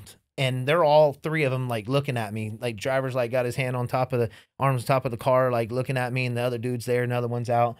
And I'm just thinking, like, if they got a gun, dude, they can just open fire on me, and pretty much I'm done. I might be able to hit one of them. So they'd let me make it. And they just kind of like gave me that look like, yeah, we'll see you again. So I was pretty shook up. We took the boat. We went about, I don't know, 4 or 5 miles off the coast, and we anchored up, and we slept on shifts on the boat because I hadn't picked up the dope yet. And so we got the dope, came home, and I waited a little bit. I scheduled another pretty big one. And this time, I would always go over there. So a lot of times I didn't want to stay and fish and do whatever. So I would they would want like Budweiser in a bottle, you know, like bags Who of would want chicken, the this? Bahamians. So I would trade all this stuff out for fish. So I would literally take my big cooler over there, and they would give me like conch, lobster, fish. Like the cooler looked like I've been over there for 2 weeks just fishing and had the best luck. And I would trade out like Budweiser in a bottle. I trade out all these things. And so I was carrying this cooler across the parking lot, me and my boy. And I noticed out of the corner of my eye, like this dude coming to like the things, like, you know, they give you that look and you see in the movies and like coming like that. And I was just thinking like, damn, dude, like, cause I'm already on alert because of what happened last time. And we were staying somewhere different. And I remember coming across the parking lot, and I see this dude like coming. And next thing you know, I see him like draw or whatever, dude. And my boy took off, and he chased me, like come around, and he's like unloading the clip. And he got like 4 rounds off before he ran out of bullets or he's jammed or whatever, trying to shoot, you know, trying to kill me. And we just took off, left the cooler there. So I didn't know if they thought that the drugs were in the cooler, because supposedly the boys that were doing it, there was a bunch of people that were doing it, but some boys that were doing it, there's some cooler companies there where some guys that make coolers, and they would hide the drugs all in the coolers. Like they in the foam or whatever. In the foam. And you couldn't tear it apart. They would actually make custom coolers with the drugs in them. You had to cut the coolers up to get it out. So I don't know if they thought we were doing the same thing or what, but we left the cooler. And when I came home, that was just my last go around. I got the drugs, came home, and I remember laying there on the couch. You know, I just had my daughter. She was probably like 6 months old. We just had her or whatever. And I was just like, fuck this. I got millions of dollars. Like, I'm over this shit. I don't want to do it no more. They're going to kill me. Like, at that point, they're not going to stop. You've used a couple lives already. Yeah. And I'm just like, you know what? There's so many other things. I had like some other businesses going on. The economy's crashing. We're talking 08 now? Getting close to 08. You know, it's starting to slow down. You can see it coming. Yeah. Florida and California, you know, seen it before everybody else did. Yeah. I don't know if you know that, but it was like California, Arizona, I think it was, and like Florida seen it like years before everybody else. So I want to say like 2006, we started feeling it already. Like things were slowing down. 2007, we were already in it. So this is like end of like 2007-ish going into 08. And are you still not buying anything flashy? No houses, no cars?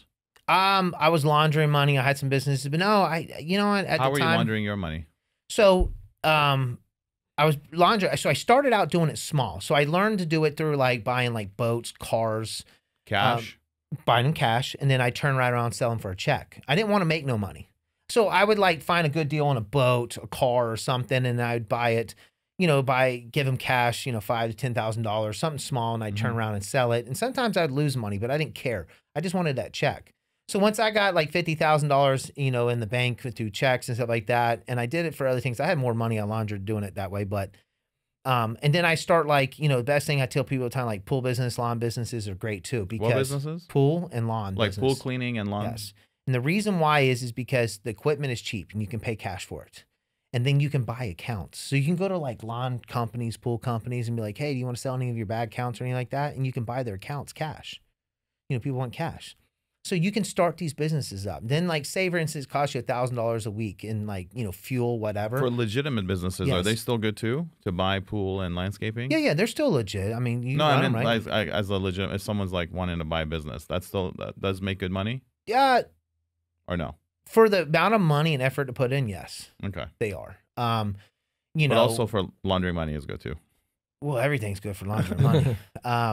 So it's just easy because you don't want to like, okay, the reason why I'd start out with the low income ones, because it doesn't put off red flags. Like say for instance, like I right out the gate went and bought $1 million home to remodel. It's gonna, people are gonna be like, how the, Yeah. come on, dude. From Like, nothing to yeah, $1 from million. nothing. Yeah. Like to start a little pool business, to go get a $5,000 pool cleaning little setup and a Yeah. trailer. And then they don't know that you bought accounts. For all they know is that you got these accounts legitly. But no, you went to a bunch of pool companies and bought a bunch of accounts for $1,000 account. You paid them cash. Now you got 50 accounts. You know what I'm saying? Yeah. So now you got money coming in. Say it costs you $1,000 a week to run it. I would spend $500 in cash, and I'd put the rest, and I'd spend the other $500 out of my business account. So now I'm laundering money that away too, buying gas, chlorine bill, but getting the receipt and putting it in the tax write-off. So I'm doing it multiple different ways. Once I got enough money put up, so I started buying like houses, or not buying, but I'd finance a house interest only. And what I would do is I'd find a house that was like really run down, like beyond run down. And I would get it for a decent price. And I didn't care about making a profit. What I wanted to do was renovate it with drug money, because nobody knows that I'm paying everything in cash. So all the materials to renovate it, all the contractors, I'm giving them all cash. So I'm remodeling this house. So I took a house that I had enough money to put down and did interest only, got my credit right, and I bought this house. Say I bought a house for $100,000, right? Interest only, paying the payment. Now it's worth $250,000 or $200,000 because I bought it for $100,000 that it's run down. So I'd put $100,000 in remodeling it, and a lot of times I made more money because it brought the value up, but I didn't really care. All I really wanted to do was just get my money back in a check. So now I have $100,000 clean. So now instead of that, now I got $100,000. I'd buy a $200,000 house. So how would you pull the money out of the house? Would you refinance it or sell it? No, I sell it. And then what did you do about the income tax? I just reinvested in. Yeah, but the thing how is, would you prove that you spent $100,000 on it to You not wouldn't. pay I taxes didn't. on that? I wouldn't. So you would pay tax on the $100,000. I'd pay taxes, but so I wouldn't want the write-offs because I didn't want it. That's just the Okay. point of laundering your money. You got to pay. You're going to pay it some way or another. Gotcha. But a lot of times, see, in Florida, as long as you reinvest it back into another house, you don't got to pay the money on it, taxes on it. Mm-hmm. So that's what I would do. Just keep flipping it back into other houses. So I take that whole $100,000. Now I'd put it down on a bigger house, put it as a down payment, whatever, and put it, and I would just continue the process. And that's how I launder a lot of my money to real estate, buying businesses and growing them and putting monies like that. Well, right now there's a lot of scrutiny on that in real estate. So all the FinCEN regulations as far as like. But I think they delayed it again. No, it's in. It's so in now? Yeah, all the beneficial owners. Now the government's kind of cracking down on that as well. Yeah. But this is like 20 years ago. Yeah. This is 20 years ago. So I mean, like it was a lot, simpler back then. But if there's a will, there's a way. I mean, there's just a million ways to launder, but it's not like I wanted to launder all of it because I still need my strip club money. Yeah. You know what I'm saying? Yeah. And my money to go play and have fun and everything else. So I didn't really care. All I wanted to do is launder enough money to live my lifestyle, to make it look like, like, okay, he can afford what he's doing. Mm-hmm. And it worked really well because, I would just drive like an F-250 truck. I always had a diesel, you know what I'm saying? My girl would always have something nice, but it wasn't over the top. A lot of my nice, crazy stuff I kept out of town so nobody ever seen it, because I had houses all over the place eventually. And so like when I would disappear out of town, that's where I'd keep most of my nice stuff. What was the straw that broke the camel's back and crumbled the whole empire? Putting my name on a business. Which business? Pain clinics. Oh, pain clinics. Yeah. Like methadone clinics? No. Oxy. Oxy? Roxy's. The That's blues. Mm-hmm. So I remember those days. yeah. So I was sitting on the couch. I was loan sharking quite a bit in 2008 when the economy crashed. So I was loan sharking and I was making decently good money at it. Real risky back then. Because the banks, going under, nobody, whatever, and people still had ways of making money, but lost everything. So I loan shark and I was doing pretty decently with it. So one of my buddies come to me that grew up with and met somebody at a strip club that owned pain clinics and sparked it off and wanted to invest into his. So he came to me and wanted to get money, and I told him no. I said, go ask your dad. His dad's a millionaire. He owned a big construction company. And he's like, my dad don't believe him. He ain't going to give me the money either. Nobody wanted to give it to him. Zach was pretty wild, crazy. So nobody really believed in him. And so it wasn't until months later he calls me and asks me to go eat lunch. So I loved going to Rachel's Steakhouse, which is a strip club, was probably one of the well-known ones in South Florida. And so he's like, come on, let's go eat lunch. I'm like, okay. So we drive past it. And I'm like, where are we going? He's like, oh, I got to stop somewhere real quick. So we ended up going to that pain clinic. And I knew about pain clinics because Zach was a doctor shopper. I don't know if you know what that is. So a doctor shopper is where back then there was not a monitoring system. So he could literally go to as many doctors as he wanted that day in the business hours the next day and keep going. And nobody knew that he was going to these other doctors. And then he had other people he'd pay to do that for him too. So he would get, pay them to go and they give him all the pills. or he'd pay him in pills and he'd get the rest of it. So he was in the pill game. So I knew the corruption in it. And I was like, I want no part of it. I'm not in the pill game. I don't like the addiction of it. So he takes me to the clinic and I walk in and I'm like, holy shit, dude. I'm looking out the door and it's right out Commercial Boulevard in Fort Lauderdale, Oxy Alley. And I'm literally like looking around, cops drive by, cars everywhere, license on the wall. The place is running like a regular medical place. I'm like, holy shit, this is crazy. Like, this is beyond nuts. Like how this is being able to be done. We left there. We went to this attorney because he needed to sign some paperwork. And he's like, tell this fucking idiot right here that this shit's legit. And he's like, yeah, it's all legit as long as you know, blah, blah, blah, blah. So then we went to an accountant because he was, doing some paperwork stuff. So he had to sign something. So the accountant was like, yeah, it's legit. Everything's good. As long as you keep up on your books, it's like anything, any business, it's legit. So we, I'm like, oh, we also turn it. I'm like, dude, this is crazy. Like, yeah, it's unethical. Like, this is crazy. Like, how's the government allowing this? I don't know if y'all know the DEA is the one that gives you your license. They're the one that approves you. They have to come to your place and approve it. So I already know I'm on the radar because, I had paid law enforcement, like I knew when the Coast Guard was patrolling, when to go over to Bahamas, when not to. They would tell me like, hey, listen, we're patrolling this area. So I knew not to go at that time because they were patrolling that area. Like I knew a lot of stuff. I knew when my phone was tapped. How much did you have to pay for these? It all varies. I never paid them directly. So all my information, nobody ever really gave me the information directly. So like, say you're law enforcement, you would tell him and he would come tell me. So did you meet someone like me, like an intermediary, or you knew the? I knew everybody in my hometown. I'm very well known so you all said around there. Like your cousin is no family members at all. It was just friends of everybody. A lot of people liked me. I was fairly liked. So what did that cost? That information? It all depends. I mean, we would pay some people more than others. They never said it later. So I'll tell you how it all started. So I have a lot of people that like me. Some of the boys that are in law enforcement just, like me or whatever. And they would tell somebody, hey, Jason's name's going to go tell him. And then I would just pill him. I'd say, here's $1,000. You know what I'm saying? Mm-hmm. So I would pay them. So then once they got, I don't know how much money they got, but they're like, shit, I got paid for this. So you know how that goes. And it goes through like two different hands. Yeah. So it's not really like direct contact. Yeah. So, and they would, so then they were probably talking. So then information started coming from other people. Then it just started growing. Next, every time I'm paying like $1,000, $1,500. I mean, some of the shit we ended up paying like some of the DEA agents like that, like $5,000 every time they told us something. Out of 10 law enforcement officers, what percentage of them do you think are this flexible or morally corrupt? I'd say 50% of law enforcement will tip off people they like. I'd say 50% would give information because they're humans. If they like you and think they know that they can't stop all the crime. And if they like you, they're going to tip you off. If you're not out there acting stupid, doing dumb stuff, they tip off a lot. I don't care what anybody says. They'll be like, hey, man, your name's getting brought up everywhere. Even if they don't want money, they never really asked for it. I just made sure they all got paid. Because, they're risking a lot to do it. And that was my way of I appreciate the information. I was very thankful. So that kept you out and safe for a long, long time. And then this method, the Oxy clinics seems They put tracking devices on my offshore boat. I had surveillance cameras, and I would make dry runs and came back, and they intercepted me with on purpose, just so you can show that you're clean. Like they came in with two 39-footers, 39-footers with quads, and intercepted me with guns and everything, and tore the boats apart and stuff. Because your name kept on popping up, is that why? Yes and no.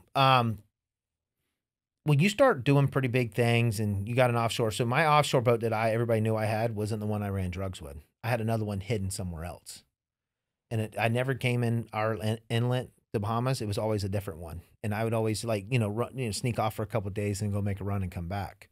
It's just like everybody. Like if I do it all over again, I wouldn't live in my hometown, so people can babysit me. Like, man, where you been? Where you been? What you been up to? What are you doing? What you blah, blah, blah, blah, blah. And it's like, I'd leave my offshore boat right in front of everybody. So they didn't think like, oh, if your boat's gone, Jason's gone 2 days. What'd you do? Go into offshore? Did you go to Bahamas or something? Yeah. So I would leave it there so people wouldn't, put two and two together. I'm just like, dude, I just had to go take care of business. Like, leave me alone. But everybody's so nosy. Come on, man, you can tell me. You can tell me. Like, no, I can't. So, that's just one of the issues I learned. But I didn't have law enforcement. What's funny is when I was an illegal part of it, they would give me information. Once we got into the pain clinics, the information stopped. Because none of my business was done in my hometown. It was Fort Lauderdale, Jacksonville, Atlanta, and everywhere else. So I didn't have connects So and ties. At first, they weren't really looking at pain clinics. No, they wasn't. And that's how it got so wild, wild west. Yeah. Well, so a lot of people need to understand this was a manufactured crisis. Like this was, they created this. This whole thing was built and designed to fail and for greed and profit. So let's take it back to Purdue Pharma, the Sackler family. Why aren't they charged criminally? Because they had Congress lobbied them to exempt them from charges. So if I'm exempt from charges, what do you think I'm going to do? Well, they had the drug reps going to all the doctors to push it, getting everybody. Yep. And every pain clinic knew once you started this guy at this dose, the sky was the fucking limit. There's well, they no told you. They were like, you know, you have to because of the tolerance and this and that. And it was designed and built for them. So what actually happened? But then Purdue also got forced to remanufacture so they couldn't crush it. It turned to a gel magically. Yeah. And that was their way to like combat a lot of it, which it didn't. No. So what ended up happening to you? Prescribing oxycodone outside the guidelines of medical practice. And there was no such thing as where was the black and white guidelines. There's no. So medical, I don't know if it's called malpractice. It's all practice. So that's a way of wording it to where the doctors are never liable. But the issue of it is I'm going to tell you, is when you have a lot of suburb kids dying and ODing, then you got a problem. You got a problem. If you've got a lot of kids in the hood dying, you don't have a problem.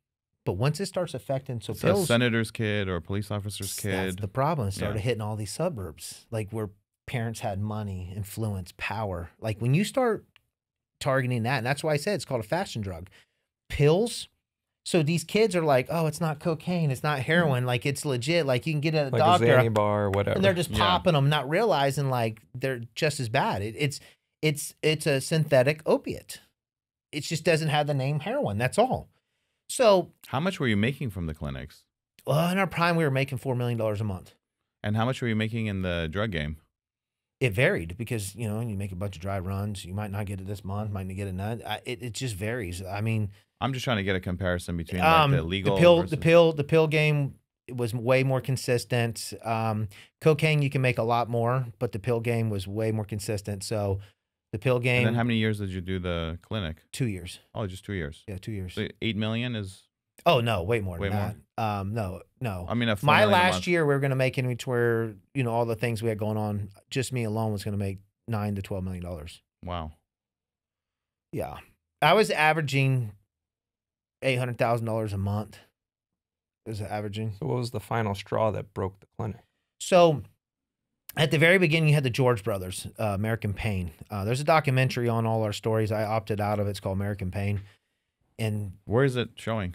On HBO Max and something else. It's a documentary. It's not very good. Darren Foster, I worked with him. I gave him any pictures, videos, almost all that you see in there came from me for my trial and stuff. And once I realized the avenue he was going, I didn't want to be associated with it because he done it in a way of like idolizing the George brothers and like making us like, you know, like, I don't know how to explain it. You have to see it for yourself. I wanted to educate people to understand like Purdue Pharma, like lobbied Congress, changed the laws, created this, like put everything into play, then had the guy, you know, approve the pill for, you know, a 7-figure job when he retired with Purdue Pharma, and how they sent their big reps out to lie to our doctors, manipulate us without us not knowing, had everybody in play. Even the DEA was in play. Like they all knew what was going on. Everybody did besides us. And I knew it was unethical, but at the end of the day, me, Zach, and all of us agreed, you can do this legit. You can get out of the doctor shoppers. You can eliminate all of them and target the majority of the people that need it. Just follow the rules with what they put. Well, there was no rules. That was the problem. But the thing is we already knew accepting drug dealers was bad. Allowing people to doctor shop if we could catch them was bad. People that, you know, look addicted, get them out. There was so much money to be made to do it legitly. But the problem of it is, it's just like Zach and the rest of them. When you start making $1 million, you want to make 2. You want to make 3. Then it's like, oh, we'll just forget about this. And then your girls in the front desk, they're taking bribes. So these people are infiltrating your thing. So this guy, Chris Lake, was coming out from Ohio with a bus. And he put a church name on the side of it. And they're all dressed up. And they got TVs in there and everything else. Wow. And like thinking that they're church people coming to Florida doing charity stuff. Meanwhile, he's bringing them and dropping off. And I find out. And I'm like, what's going on? Like, so I kick him out. Well, I thought he was kicked out. Now he's going to the hotel and then taxiing them down a couple at a time. So I don't see it. And instead of a drug dealer walking in and paying for everybody all at once, he's giving them the money to pay individually. So they find ways around it to manipulate us. So, you know, and they say that I'm doing all this stuff, and they're saying I'm just doing it to make it look good. Like, but really, I'm allowing them to come in. I wasn't. Zach was. That's why I went off and did my own thing and try to do it right. But there's no way to doing it right. The whole thing was designed to fail. It was to protect Purdue Pharma. And the reason why I say that is my federal thing started because at the very beginning, we took out the George brothers patient list. They were these two twins that were families, very big developers, had lots of money, driving Ferraris, Lamborghinis in high school. And they got into it, but they had like a shopping center, like a Costco, Walmart. Like they were seeing like 400 patients a day in this huge thing, like really bad. Like we were like, why would you want to have a shopping center of thing? Like, who would want to do that? We wanted like 10 small clinics that were seeing like less than 100 people a day. So it didn't look so crazy. You know, these little tiny ones where 75 people a day come there, scattered all over the place. Not this huge shopping center where people out there would like looking like they're landing jets and stuff with their little flags and stuff and parking people. And so they were going around targeting all the other pain clinics, thought they were bullying them and owned it. So we hired a stripper to go in to steal their patient list. Not a bad idea. Well, she couldn't do it. It was anything like that. So we ended up getting through somebody else, got the patient list. And this is where it all went wrong. We called them all and told them. I didn't. Zach did, but it was too late. There was nothing I could do about it. That, hey, this is American Pain. We just opened up a new clinic in Jacksonville, which is going to save you 12-hour round trip, 6 hours down, because Jacksonville is the most northern part of Florida. And Fort Lauderdale's down by Miami. So it was 6 hours from the state line to Fort Lauderdale, 6 hours back. So we're going to save them 12-hour round trip. Now they don't have to go to Florida dealing with law enforcement. So they were like, holy shit, that's great. So we're like, you're still going to get the same thing. So if you go, so your next appointment at American Pain is not going to be there. If you go to American Pain for your next thing, we're going to. American Pain, my ass is so sore from this chair. Yeah. So it was a great strategy. You know, we cut them off. We tell them that their next visit's there. If they go to American Pain, they're discharged.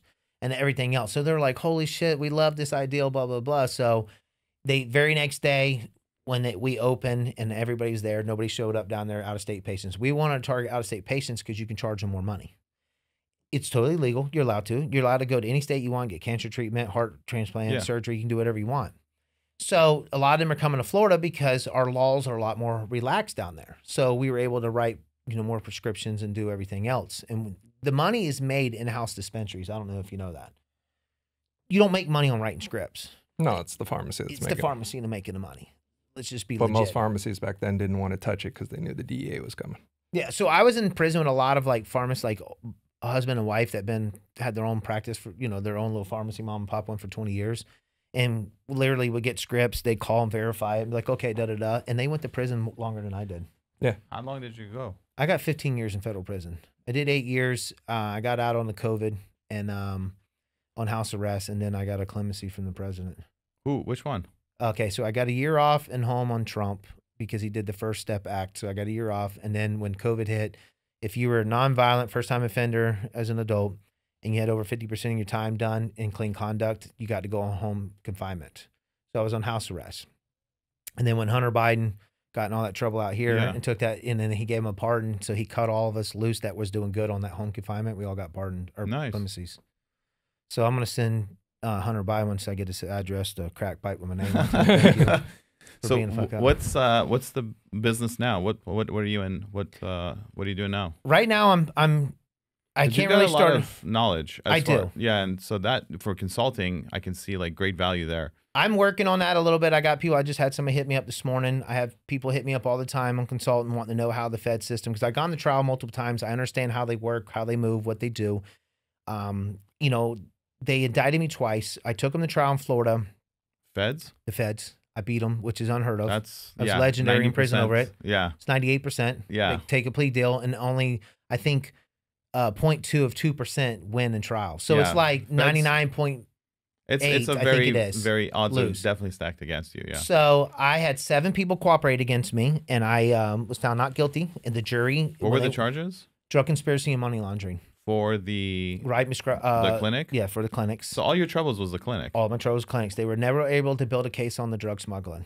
They wanted me to cooperate on Bahamas, Colombia, and my California connect, because in California we were moving between 500 to 1,000 pounds of marijuana. They seized over $3 million in cash. The DEA did, try to build a case against us, but they couldn't get it. So I had a lot of operations going on, a lot of stuff, and they got me on the clinics because my name was on it. There's no way of getting away. The rest of the stuff, you don't have a name on it. That's where it all, I'm not saying, what I was doing was wrong. The paying clinics, it was unethical, but they gave me a license. The reason why I took it to trial is because you're not going to sit here and tell me, hey, you can do this. Well, you have an accountant, you have an attorney advising you that it's okay, so. Well, here's the thing is we never told our doctors what to do. They would send the reps down that are supposed to be trained on what the guidelines and rules are on that medication and send them. So Purdue, we had the main one. Every one of my co-defendants cooperated on against the rep to build the case against it. There's 2 things on my link tree where 60 Minutes, they had one of our D agents, they interviewed him on 60 Minutes that, you know, flipped and was like, hey, like this stuff was all a setup, and he tells it. And then they did the whole story on the Kessler, on Purdue, one of Purdue's companies, where they had built the best case ever. And I asked the prosecution them after I found out guilty, like, what's going on with that? Because I know everybody cooperated against him. He said, I had the best case ever, and Washington, D.C. told me to stand down. He says, they're untouchable. So this whole thing was set up, like I said, from the get-go. It was manufactured by them, is that they exempt him from prosecution. They allowed it to happen. Everybody was in. They figured out a way to make as much money and push it as hard as they could. And then anytime something would go down, guess who they would make the fall guy? Us. Yeah, the little guys. So the little guys would make the fall guy, would put it in the news and be like, hey, look, we're doing this. But not meanwhile, Kessler, you know, all the big people were all in the back, quiet. And they got the public thinking like, look, we're putting on it. But meanwhile, they're not changing the laws. They're not doing nothing until it started getting exposed too much. Like, hey, why is CVS, Walgreens, and Rite Aid just paying fines, but the rest of these people are going to prison? But meanwhile, didn't CVS just get in trouble for doing this 6 months ago? Why is he in trouble again? So they pay the fines and I do the time. And like I said, I went to trial, had a month-long trial, and 7 people cooperated against me, and I was found not guilty. When they went back and interviewed the jury told them and said, if you don't like what he did, change the laws. Don't have us do your dirty work for you. Took the second case, my other pain clinics, to trial, and they wanted me to cooperate on everybody, but they never tell me like exactly what I did wrong. Because my intentions from day one when I got into it was to do it legitly. Like, I knew it was unethical, but you gave me a license to do it. There's a lot of things, like a casino. Everybody knows it's legit, but guess what? People are selling their houses. It's unethical. It's unethical. Like, people are ruining their lives to, you know, gamble. Alcohol. The bartender knows that 90% of the people in that bar are doing what? Driving when they get drunk. And they're serving them and they're stumbling and they're still giving them drinks knowing they're going to drive. So it's unethical, but it's legal to an extent. So, you know, I'm young. You got to remember, I got hit when I was 26, right? When I turned 26. So it's like, what do you expect a young 20-year-old kid to do? Jay, we've interviewed a lot of CIA officers, and one of the precursors for a successful CIA officer, successful CEO, is childhood trauma. I want to ask you a question. You don't have to answer if you don't want to, but do you have any childhood trauma? No. Just fucked up in the head. Because to be able to build a business empire, whether legal or illegal, it's difficult. Both are very difficult. Product of his when you say childhood, like, what do you mean? Like, well, I'm not saying anything like just childhood trauma. Like, basically a father that was never around that you needed their attention. Like, you had sports and your father never showed up. Well, I had that. I mean, everybody has that. I had a dad that worked all the time and didn't spend much time with us. I mean, but so that's a level of childhood trauma. But the CIA has it where if it's too much trauma, you go into sex and alcohol and porn. If it's not enough trauma, you don't become successful. If it's the right amount of trauma, because they look for that. They look for that right amount of trauma to see that. That's a marker for like really successful CEOs, executives, because they have that drive that they feel like they have to prove something or do something, or just have this like inner desire to just keep pushing and keep pushing and pushing. It's funny you say that, because the day that the feds hit me, like first time they hit me, I had everything in the bank. So when they froze everything, like I had only the money in my pocket and the money that I had buried. You know, I was like, holy shit. So the second time, literally, I would, you know, after that, they didn't arrest me right away. I would literally kept the clinics up and running, the other ones. And like, because the attorneys were like, you need to just shut everything down. And my one attorney was like, you can do 2 things. You can shut it down, or you can run as hard as you can and stack that money. Because he's like, you're going to prison for a long time. So I was like, well, let's take plan B. So I would put enough money in the bank just to keep the operation running, and I would hide the rest of it and do what I was doing with it.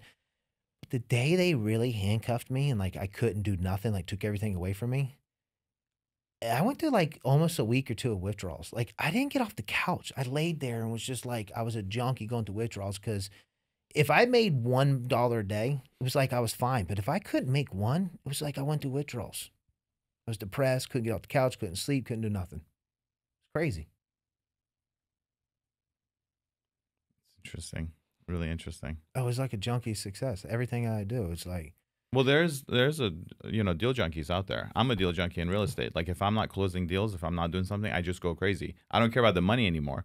I just care about like getting that next deal done. Just getting the next deal done. And I have childhood trauma. He has childhood trauma. We've kind of uncovered that while we were talking to the CIA officer, and he was kind of breaking down the psychology. They call it the pink matter, which is the brain and how it works and how you are from like your childhood years, your adolescent years, your teenage, your adult lifehood. And he's like, by the time you're 25, your personality is pretty much set. And so a lot of these things in your life is what makes you the way you are. And we study that and we use that to manipulate you to do what we want you to do. And he was saying a good precursor for a really good CIA officer is a right amount of childhood trauma.